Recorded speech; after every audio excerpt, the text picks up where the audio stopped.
এটা হচ্ছে নারিকেল এই সুপারির খোলা।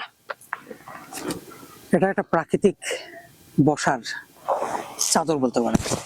এখানে বসে আছি, নারিকেল গাছ, একটি পেয়ারা গাছ, এবং যখন আমি বর্ষাকালে এখানে আসছিলাম তখন এখানে প্রচুর পরিমাণে পানি ছিল। আর এই বিলটাতে তখন আমি নৌকা নিয়ে ঘুরেছি। এই বিলে তখন শাপলা, কলমিলতা এবং প্রচুর পরিমাণে দেশীয় প্রজাতির প্রাকৃতিক মাছ পাওয়া গিয়েছিল। এখন যেখানে বসে আছি বাতাস বইছে।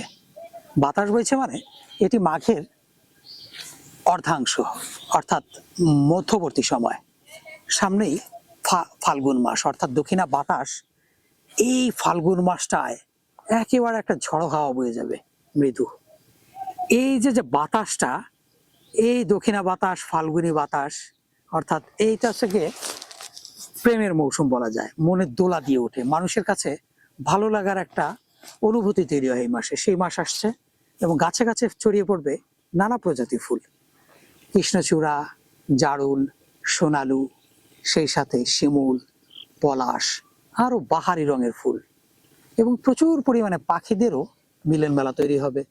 তারা এই বিভিন্ন ধরনের ফুলের মধু সংগ্রহ লেগে পড়বে এবং পাখিদের কিচিরমিচির এবং ফুলের সৌরভ, সেই সাথে আমাদের আরো একটি ইন্দ্রিয় কাজ করবে, যেটা হচ্ছে আমাদের দর্শন ইন্দ্রিয়।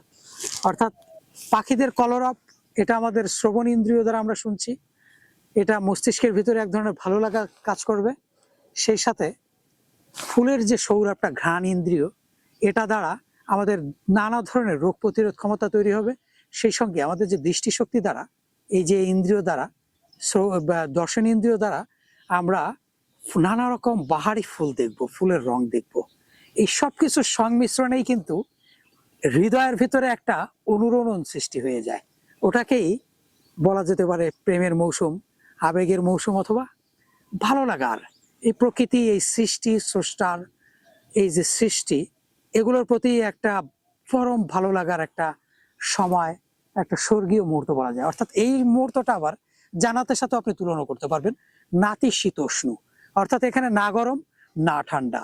জান্নাতে যে আপনার মধ্যবর্তী যে একটা আবহাওয়া, সেই আবহাওয়াটা কিন্তু পৃথিবীতে এই মৌসুমটাই ব্যয় করে। সুতরাং চলে আসছে, আমরা এই মৌসুমটা এবং এই আবহাওয়াটা উপভোগ করব খুব শীঘ্রই। মাত্র 15 থেকে 20 দিন ইতিমধ্যে কিন্তু শুরু হয়ে গেছে।